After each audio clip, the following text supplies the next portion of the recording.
그때 내 민족을 호위하는 큰 군주 미가엘이 일어날 것이요 또 환란이 있으리니 이는 개국 이래로 그때까지 없던 환란일 것이며 그때에 내 백성 중 책에 기록된 모든 자가 구원을 받을 것이라.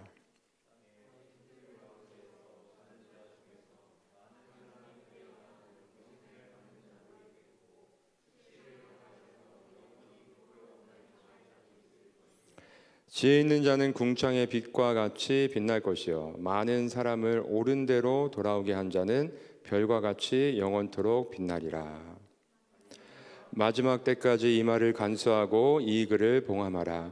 많은 사람이 빨리 왕래하며 지식이 더하리라. 아멘. 반갑습니다, 여러분. 한 주간도 잘 살아냈죠? 네. 세상은 우리를 계속 유혹하고 우리에게 겁박하면서 우리가 하나님의 말씀 앞에서 하나님의 자녀된 삶을 온전히 살아가지 못하도록, 온전히 누리지 못하도록 우리의 삶을 방해하고 있습니다. 지난 한 주간도 우리의 삶은 많은 방해를 받았죠. 그렇지만 여러분, 하나님께서 여러분을 너무나 사랑하셔서 보호해 주셨고 또 이 자리까지 이끌어 주신 줄 믿습니다. 우리가 나온 것 같지만 하나님께서 우리의 삶을 지켜주시고 또 이 자리, 하나님 예배하는 자리로 불러주신 줄 믿어요. 오늘부터 우리 큐티의 말씀이 전도서로 이제 넘어가잖아요. 근데 어제까지의 말씀이 다니엘서의 말씀이었습니다. 대략 한 달 동안 우리가 다니엘서의 말씀을 통해서 말씀을 묵상하고 은혜를 나누었는데요. 오늘은 이 다니엘서의 말씀을 그냥 대략적으로 한번 우리가 정리해서 생각해보고 그 말씀 안에서 좀 말씀의 은혜를 나누는 시간을 가졌으면 좋겠습니다. 여러분, 다니엘 하면 우리가 평소에도 많이 알고 있었죠. 어린이 때 성경학교 그 주일학교 시절부터 영유아부 때부터 시작해서 우리는 1년에 한두 번 이상은 다니엘에 대한 말씀을 들으면서 지금까지 자라왔다고 말할 수 있어요. 우리 대표적으로 많이 아는 게 사자굴 속에 들어갔던 다니엘, 그렇죠? 그리고 불 속에 들어갔던 다니엘의 세 친구, 다 어디 속으로 막 들어가네요. 그렇죠? 근데 이 다니엘서의 말씀을 한번 좀 정리해 보면요, 다니엘 1장의 말씀은 어떤 말씀이 있을까요? 다니엘이 원래 이스라엘 남유다의 백성, 하나님의 백성 남유다 사람이었는데, 이 남유다 하나님의 백성이 하나님 앞에 끊임없이 범죄하는 가운데 하나님께서 참으시다가 결국에는 나라를 망하게 하시면서 그 바벨론이라는 곳에 포로로 잡혀가게 하시죠. 세 차례에 걸쳐서 포로로 잡혀가는데요, 다니엘은 첫 번째 포로로 잡혀갈 때에 소년, 10대 소년의 나이에 포로로 잡혀가게 됩니다. 근데 그곳에서도 자신의 믿음을 지키기 위해서 왕이 주는 그 음식들을 먹지 않고 내가 하나님을 향한 내 믿음을, 신앙을 지키겠다라는 그 마음의 가짐을 가지고 왕이 주는 음식을 먹지 않고 열흘 동안 테스트를 해서 다른 사람들보다 훨씬 안색이 좋아 보이는, 그렇죠? 하나님의 돌보신 가운데 그와 같은 일이 있었죠. 그래서 다니엘뿐만 아니라 다니엘의 세 친구 사드락과 메석과 아벳느고라는 이 세 친구도 함께 등장하는데, 하나님께서 특별히 이들의 믿음을 보시고 그들에게 지혜를 더해 주셨다. 그래서 학문을 배울 때에 더 뛰어나게 해 주셨다라고 말씀하고 있어요. 근데 특별히 다니엘에 대해서는 뭐예요? 꿈과 환상을 주시고 그것을 해석할 수 있는 능력까지 더해 주셨다라고 1장에서 말씀하고 있습니다. 그리고 2장으로 넘어갑니다. 그런데 드디어 이 꿈과 환상을 알려주시고 해석할 수 있는 그 능력이 바로 사용이 되어지죠. 어떤 일이 있습니까? 바벨론의 느부갓네살이라는 왕이 꿈을 꾸었는데 어떤 꿈인지 도대체 생각이 안 나는데 너무나 이 꿈이 궁금한 거예요. 그래가지고 온 나라에 이 꿈을 해석할 수 있을 만한 사람들을 불러다가 내가 뭔 꿈을 꾸었는지, 그리고 그 꿈의 해석이 무엇인지를 알려달라고 했는데 어떻게 합니까? 아무도 알 수가 없다. 왕이시여, 꿈이 뭔지를 알려줘야 해석을 해주지 어떻게 어떤 꿈을 꿨는지를 알려달라고 하면 어떡합니까? 했더니 왕이 진노하죠. 그런데 그 가운데서 누가 그 꿈을 해석해 줍니까? 알려주죠.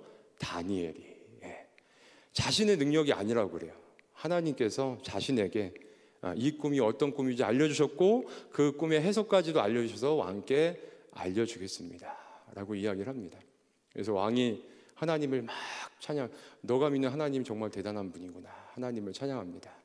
그런데 3장으로 넘어가면서 바로 이 동일한 왕이, 그렇죠, 하나님을 찬양하던 그 왕이 자신을 높이기 위한 신상을, 그렇죠, 오늘날로 치면 60m의 넓이가 6m, 엄청난 큰, 그렇죠, 어쨌든 신상을 만들어 놓고 어떻게 해요? 모든, 그죠, 고관 대작들을 불러 모아서 그 낙성식, 그것을 만들고 이제 사람들한테 공개하는 그 날에 내가 만든 이 신상 앞에서 모두 절해라. 그렇지 않으면 그 옆에 같이 만들어 놓은 풀무불에 누구든지 던져버리겠다. 이때 어떻게 합니까? 다니엘의 세 친구들이 우리는 그럴 수 없다. 우리가 믿는 하나님께서는 하나님 외에 다른 신에게 절하거나 섬기지 말라고 하셨다라는 그 믿음을 지키기 위해서 어떻게 합니까? 불 속에 들어갔지만 하나님께서 그들을 보호하시사 천사를 보내서 구원해 내시는 그 말씀이 기록되어 있죠. 그 다음에 네 번째 4장으로 가면 어떤 말씀이 있어요? 또 느부갓네살 왕이 꿈을 꿔요. 이번엔 꿈을 잊어버리진 않았어요. 그래가지고 이제 큰 나무와 관련된 꿈을 꾸고서 이 꿈을 해석해봐라 했는데 또 아무도 해석을 못하는 가운데 다니엘이 해석을 해주죠. 이 큰 나무는 바로 왕이신 당신을 이야기하는데 당신이 하나님 앞에 교만해지면 하나님께서 이 정말 쓰러지지 않을 것 같은 이 엄청난 이 의리의리한 나무를 하루아침에 베어서 그루터기만 남기게 할 것입니다. 이 꿈에 나온 이 큰 나무가 왕이 아니시길 바랍니다. 그래서 1년 뒤에 어떻게 합니까?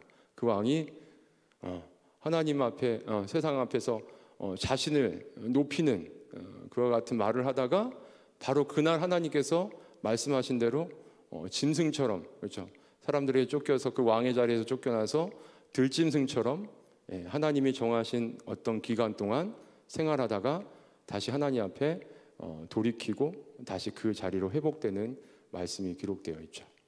5장을 가면 어떤 말씀이 있을까요? 벽에 이런 벽이겠죠. 벽에 글씨를 쓰는 손이 나타나서 벨사살, 이번에는 왕이 바뀌어요. 느부갓네살 왕이었잖아요. 이들을 포로로 잡아왔던 이제 벨사살이라는 왕의 때가 됐는데 이때는 이제 다니엘이 어린 10대 소년이 아닙니다. 이제 한 80대 정도의 이제 할아버지가 될 정도 나이가 되었어요. 그 당시에 통치자였던 벨사살이 또 사람들을 모아놓고 술을 마시며 잔치를 베풀었는데 거기에서 마음이 이제 막 교만해져서 또 어떻게 합니까? 이스라엘 예루살렘 땅에서 하나님을 섬길 때에 사용하던 그릇들을 가지고 와서 술을 나눠 마시다가 그러면서 하나님을 모독하는 그러한 말을 하다가 글씨가 나타나서 하나님께서 그를 벌하시죠. 그래서 그날 밤으로 벨사살 왕이 그 자리에서 쫓겨나고 죽임을 당하게 됩니다. 마지막 6장은 뭐 어떤 말씀이 있어요? 드디어 다니엘이 사자굴 속에, 다니엘이 계속해서 포로로 잡혀왔지만 하나님께서 그를 뛰어나게 하시자 그 나라의 왕들도 어쩔 수가 없는 거예요. 나라를 다스리기 위해서 이 사람의 지혜가 필요하거든요. 이 사람의 능력이 필요하니까 계속해서 총리로 세워놓고 나라를 다스리는 거예요. 이번엔 다리오라는 왕이 나라를 다스릴 때에 세워놨더니 어떻게 해요? 그 밑에 사람들이 다 시기하는 거예요. 못마땅해 하는 거예요. 그러면서 다니엘을 그 자리에서 내리기 위해서 찾아봤는데 하나도 흠잡을 게 없는 거예요. 그리고 어떻게 합니까? 다니엘은 자기가 믿는 하나님 앞에 신앙하는 그 신앙의 모습, 그거를 꽃들이 잡으면 이 사람을 이 자리에서 끌어내릴 수 있겠구나. 왕이시여, 한 달만 왕이 아는 다른 어떤 것에 기도하거나 무엇을 빈다면 그 사람을 잡아다가 저 사자굴 속에 집어넣으면 어떻겠습니까? 왕이 경솔하게 좋아, 그래 한번 해보자. 도장을 꽝. 그랬더니 어떻게 해요? 다니엘은 꿈쩍하지 않고 하나님 앞에 매일 3번씩 기도하던 대로 기도하다가 사자굴 속에 들어갔지만 하나님이 보호하셔서 나오죠. 여기까지가 우리가 많이 알고 있는 다니엘에 대한 말씀이에요. 근데 7장부터 12장까지의 말씀이 아직 남아있단 말이에요. 여기까지는 그냥 우리가 이야기식으로 참 많이 알고 있고, 어떤 교훈을 알기에도 그래, 그렇지? 우리 믿음의 사람들이 신앙을 잘 지켜야지, 하나님 앞에. 그러면 하나님께서 그 사람에게 지혜를 주시고 그 사람의 삶을 보호해 주시고 뭐 이런 기타 등등의 우리가 어떤 말씀의 은혜를 나눌 수 있겠죠. 7장부터 12장은 조금 어려운데, 여기서 다니엘이 4번 정도의 환상을 하나님께서 다니엘에게 이번엔 보여주시는데요. 첫 번째 환상에서는 7장에서 첫 번째 환상을 보여주시는데, 여기서는 하나님께서 하나님의 백성을 대적하는 사람들로부터 구원해 주신다라는 그런 메시지가 담겨 있고요. 그리고 8장에서는 두 번째 환상을 보여주시는데, 여기에서는 순양, 머리에 두 긴 뿔이 있고 하나의 뿔이 더 길고 뭐 이렇게 순양이 나타나서 사람들을 괴롭히는데, 그 다음에는 순염소가 나타나서 이 순양을 무찌르고 또 사람들을 다스린다. 이 환상에 대해서는 하나님께서 이게 어떤 의미인지를 알려주세요. 그래서 다니엘 이후에 그 땅에 일어날 페르시아나 또 어떤 나라죠? 그 이후에 일어날 헬라 제국, 이 제국들이 세상을 이렇게 막 자기네 멋대로 다스리면서 사람들을 괴롭힐 것이다, 뭐 이런 말씀을 주시고요. 그 다음에 9장에서는 다니엘이 하나님 앞에 기도를 합니다. 예레미야라는 선지자가 있잖아요. 예레미야 선지자를 통해서 하나님께서 이스라엘 백성이 심판당에서 포로로 잡혀올 때 70년 후에 다시 이 땅으로 돌아오게 될 것이다 라는 말씀을 주셨는데, 다니엘이 그 말씀을 읽으면서 하나님, 이제 거의 70년이 지났는데 우리 백성을 돌려보내 주십시오. 우리가 하나님 앞에 이렇게 잘못해서 죄를 지어서 우리가 이렇게 포로로 왔습니다. 돌려보내 주세요. 길게 9장에서 하나님 앞에 기도를 올려드려요. 그랬더니 하나님께서 그 마지막에 환상을 보여주시면서, 그래, 너의 기도에 내가 다 듣고 있었어 하면서 또 그 이후에 일어날 일들에 대해서 환상을 한번 보여주시고요. 10장부터 12장까지 제일 길게 마지막으로 큰 전쟁에 대한 환상이다라고 이제 제목이 시작하면서 말씀을 이제 환상을 보여주시는데, 이 환상들이 다 상징적인 어떤, 그렇죠? 첫 번째 7장에서도 네 짐승이 바다에서 올라오는데, 그 짐승들이 그 이후에 일어날 어떤 하나님을 알지 못하는 세상의 나라들, 제국들, 이 세상을 혼란스럽게 만드는 일이 있을 것이다. 그 다음에 순염소, 순양, 이와 같은 정말 세상에 또 악한 제국들이 사람들을 괴롭힐 것이다. 그리고 기도가 있었고, 마지막 큰 전쟁에 대해서 보여주시는데, 이것은 다니엘 이후에 예수님 오시기 전까지 그 중동 지방에 일어날 여러 제국들과 왕들이 어떤 식으로 서로 대치하면서 남방에 있는 이집트, 그리고 북방에 있는 그 알렉산더 제국이 4개로 나뉘어지면서 이스라엘 땅 부분을 다스리던 사람이 얼마나 서로 이렇게 전쟁 가운데서 서로 이렇게 그 역사가 이루어지는지에 대해서 말씀해 주시고, 오늘 우리가 읽은 말씀은 뭘까요? 이게 예수님 오실 때까지 말씀으로 끝나는 것이 아니라 아직 우리에게 일어나지 않은 마지막 예수님 재림하실 때 이 세상이 어떻게 될지에 대한 그 말씀까지, 이 세상의 끝날에 대한 말씀까지 다니엘에게 알려주시는 것을 우리는 살펴볼 수 있습니다. 여러분, 짧게 이렇게 다니엘 12장의 내용을 요약해서 여러분과 나누어 봤는데요.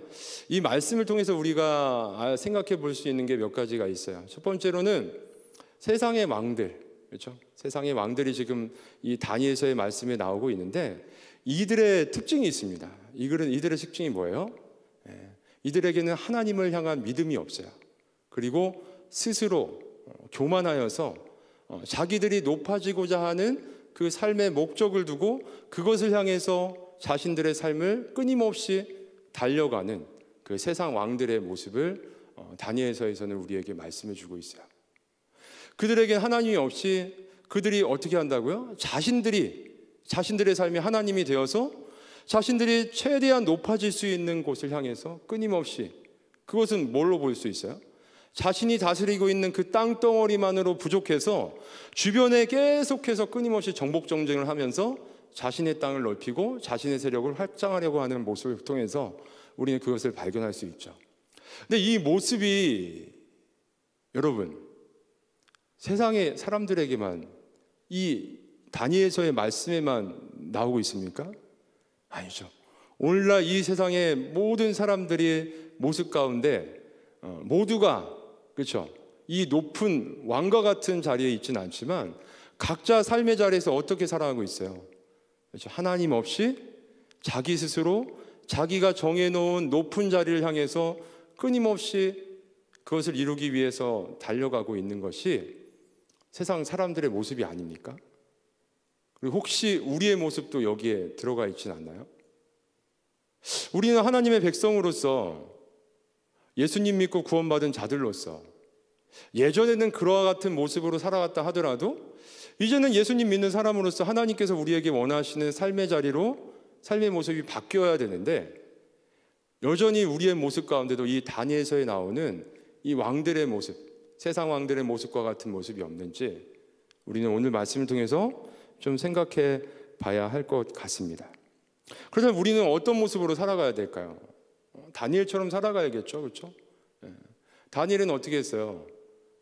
바빌론이라는 곳은 오늘날 우리가 요한계시록의 말씀을 지금 살펴보고 있는데, 하나님을 믿지 않는, 하나님을 대적하면서 사탄이 세상에 만들어 놓은 온갖 세상의 정치, 경제, 사회, 문화의 전반적인 전 영역을 요한계시록에서 바벨론이라고 표현을 하거든요. 그리고 다른 말로는 로마 제국, 그리고 오늘날 우리 세상 속에 하나님을 알지 못하고 만들어져 가고 있는 세상의 모습들, 여기에 포로로 잡혀간 거예요. 하나님의 백성인 다니엘이 이 세상 속에서 살아가는 거예요. 그런데 어떻게 살아가요? 처음부터, 잡혀간 처음부터 자신의 믿음을 굳건히 지키고, 왕이 주는 그 우상에게 더럽혀진 음식을 먹지 않고 자신을 하나님 앞에 지키는 그 모습, 신상을 만들어 놓고 여기에 절하라, 절하지 않으면 저 풀무불에 던져 넣겠다는 그 경고, 그 박해, 그 소리를 들으면서도 그 믿음을 지키는 그 모습, 우리에게 필요한 모습이죠. 이 세상을 살아가면서 하나님의 백성으로, 하나님의 은혜로 예수님 믿고 구원받은 우리의 삶의 모습이 이 다니엘서에 나오는 다니엘과 세 친구의 모습이 우리에게 있어야 된다는 것이죠. 하나님, 다니엘에게는 꿈과 환상을 해석할 수 있는 그 지혜를 특별히 더해 주시고 그렇게 살아가도록 해주셨는데, 우리 지금 예수님 믿고 하나님의 백성으로 이 땅 살아가고 있는데 우리에게도 그와 같은 능력을 어느 정도 주셔야 되지 않겠습니까? 여러분, 주시지 않았습니까? 우리 무엇을 주셨죠? 그렇죠, 말씀이죠. 지금 여기서 꿈과 환상이라는 것은 하나님의 말씀인 거예요. 그렇죠? 하나님의 말씀을 깨닫고 바르게 이해해서 그 말씀 앞에서 세상 사람들이, 세상의 왕이, 야, 모르겠다, 내가 이 꿈을 꿨는데 느부갓네살이 꿨던 꿈이 뭡니까? 앞으로 자기에게 되어질 일에 대해서 꿨는데 자기는 이 뜻이 무엇인지를 이해를 할 수 없는 거예요. 근데 다니엘은 하나님께서 주신 지혜로 그 뜻을 해석해서 바르게 알려주었던 것이죠. 하나님 우리에게 다 알려주셨어요. 하나님 성경 66권을 통해서 하나님 역사가 지금까지 어떻게 흘러왔고 앞으로 어떻게 흘러갈 마지막 역사가 남아있다는 것을 다 알려주셨다는 거죠. 특별히 요한계시록의 말씀을 보면 마지막 때 예수님 초림과 재림 사이에 이 땅 가운데 어떤 식으로 하나님을 대적하는, 하나님을 모르고 살아가는 세상의 죄에 대해서 어떤 식으로 심판을 계속 내려가시는지, 그 강도가 점점 세져 간다는 것을, 그리고 그 심판 가운데도 세상 사람들은 하나님 앞에 돌아오지 않고 자신들이 만들어 놓은 우상을 섬기며 그 우상에게 절하며 자신들의 도움을 구한다는 것. 세상의 역사가 흘러가는 걸 다 알려주셨잖아요. 지금 다니엘서의 말씀이 기록될 때, 다니엘서 제가 환상을 4개 봤다고 그랬죠. 그 환상의 내용들은 다니엘 사후에 일어날 일들이었는데 대부분의 말씀들이 예수님 오시기 전에 그 중동 지역에 실제로 다 일어난 거예요. 이건 뭘 의미하는 거예요? 하나님께서 역사의 주인이시라는 거죠. 하나님이 이미 역사가 어떻게 흘러갈지를 다 계획하시고 계획하신 대로 흘러가게 만들고 계신다는 거예요. 이미 지금까지 그렇게 흘러왔고요. 앞으로 우리 예수님 다시 오실 때까지도 이 세상의 역사는 사람들이 만들어 가는 게 아니라 사람들은 하나님 앞에 도구로 그 시대마다 사용될 뿐이지 하나님이 원하시는 방법대로 마지막까지 흘러간다는 것이죠. 우리 이미 이걸 다 알고 있어요. 하나님이 다니엘처럼 우리에게 말씀을 통해서 알려주셨고 이해하고 그 말씀 앞에 살아가도록 해주셨죠. 근데 세상 사람들은 모르잖아요. 그걸 믿으려 하지 않잖아요. 그럼 우리는 다니엘처럼 그 사람들이 자신의 삶이 앞으로 어떻게 이 자신의 삶이 펼쳐질지에 대해서 궁금해하고 답답해할 때, 그리고 벨사살 왕처럼 자신이 교만해서 살아가다가 무엇인가 큰 어려움에 닥쳤을 때 두려움에 떨 때, 그런 세상 사람들에게 우리는 말씀을 기준으로 이렇게 살아가야 된다는 것. 우리의 삶이 이렇게 해석되어지고 이렇게 지금 되어져 가고 있고 넌 여기에서 이렇게 힘을 얻어서 이렇게 살아가야 된다는 그 이야기들을 해줄 수 있어야 된다는 거예요. 예전엔 저도 그렇게 생각했었어요. 심지어는 제 자녀들을 만약 아들을 둘난다면 다니엘과 사무엘이라고 이름을 지려고 생각까지 했었어요. 너무나 제가 좋아서. 그래, 다니엘처럼 참 지혜 이롭고 정말 하나님 앞에 정말 큰 지혜자가 돼서 세상 속에서 살아갈 수 있으면 얼마나 좋을까라고 생각했는데, 이번에 또 이렇게 다니엘서의 말씀을 묵상하다 보니 좀 더 깊은 이해를 가지고 생각해 보니까 다니엘이 바로 오늘날 우리의 모습과 동일한 거예요. 하나님 이미 우리를 다니엘처럼 이 시대에 부르시고 살아갈 수 있도록 해주셨다는 거죠. 오늘 이 말씀을 우리는 기억해야 될 것입니다. 하나님은 이 세상의 역사를 주관하시는 분이시죠. 우리는 이 다니엘서의 말씀을 통해서 그것을 깨달아야 될 거예요. 그리고 마지막으로 오늘 우리 말씀을 통해 오늘 말씀을 다시 한번 읽어보면요, 그때 내 민족을 호위하는 큰 군주 미가엘이 일어날 것이요 또 환란이 있으리니 이는 개국 이래로 그때까지 없던 환란일 것이며 그때 내 백성 중 책에 기록된 모든 자가 구원을 받을 것이라. 여러분, 이 말씀은 요한계시록에도 나오잖아요. 그렇죠? 어떤 책이에요? 생명책에 대한 말씀을 이미 다니엘에게도 보여주셨던 거예요. 근데 다니엘은 아직 예수님이 오시기 전에 하나님 앞에 이 말씀들을 들었기 때문에 말씀에 대한 이해함이 온전히 끝까지 미치지 못했던 것이죠. 2절, 땅의 티끌 가운데에서 자는 자 중에서 많은 사람이 깨어나 영생을 받는 자도 있겠고 수치를 당하여 영원히 부끄러움을 당할 자도 있을 것이며. 이거는 뭐예요? 예수님 재림하셨을 때 마지막 심판대 앞에서 모든 죽었던 사람들이 다 살아나서, 그렇죠, 영과 육이 하나가 된 온전하게 부활한 몸으로 신자들은 영원한 새하늘과 새 땅, 불신자들은 영원한 지옥으로 간다는 그 말씀이죠. 3절, 지혜 있는 자는 궁창의 빛과 같이 빛날 것이요 많은 사람을 옳은 대로 돌아오게 한 자는 별과 같이 영원토록 빛나리라. 지혜 있는 자, 우리를 지혜 있는 자라 불러주시는 거죠. 믿고 구원받은 자들. 근데 다른 말로 또 뭐라고 불러주세요? 많은 사람을 옳은 대로 돌아오게 하는 사람. 그럼 우리 어떻게 살아가야 될까? 그렇죠? 세상 사람들과 다르게 이 세상 속에서 살아가야 되는데, 세상 사람들은 그 높이, 자기들이 세워놓은 그 어떤 목표를 향해서 끊임없이 달려가고 그거를 성취하고 그 다음에 또 그 위에 더 높은 것을 향해서 평생, 그렇죠, 노쇠에서 기력이 쇠할 때까지 평생 그렇게 살다가 죽음에 이르게 되는데, 우리는 그렇게 살지 말고 어떻게 하라는 거예요? 지혜 있는 자인 우리는 많은 사람을 옳은 대로 돌아오게 하는 그러한 삶을 우리의 삶에 살아가야 한다는 것이죠. 그들을 어떻게 해주신다고요? 별과 같이 영원토록 빛나게 해주실 거란 말씀이죠. 다니엘아, 마지막 때까지 이 말을 간수하고 이 글을 봉함하라. 많은 사람이 빨리 왕래하며 지식이 더하리라.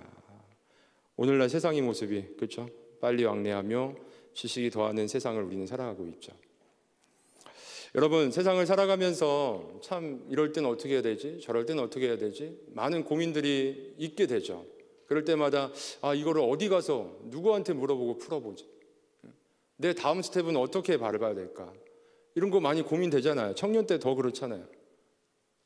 다른 데서 우리가 찾을 것이 아니라 어디에 답이 있어요? 하나님의 말씀에 다 답이 있다는 것. 그리고 하나님께서는 하나님의 방법대로, 하나님이 원하시는 대로 세상의 역사를 만들어가고 계시기 때문에, 그리고 그 가운데서 우리를 하나님의 백성, 하나님의 자녀로 불러서 살아가도록 해주셨기 때문에 우리는 하나님을 의지하고 하나님이 원하시는 그 삶의 자리에서 원하시는 방법을 깨닫고 나아갈 수 있는 우리가 됐으면 좋겠습니다. 그것이 바로 우리가 정말 우리에게 하나님이 허락하신 인생을 후회 없이 잘 나중에 살았다라고 이야기할 수 있는 인생이 될 줄 믿습니다.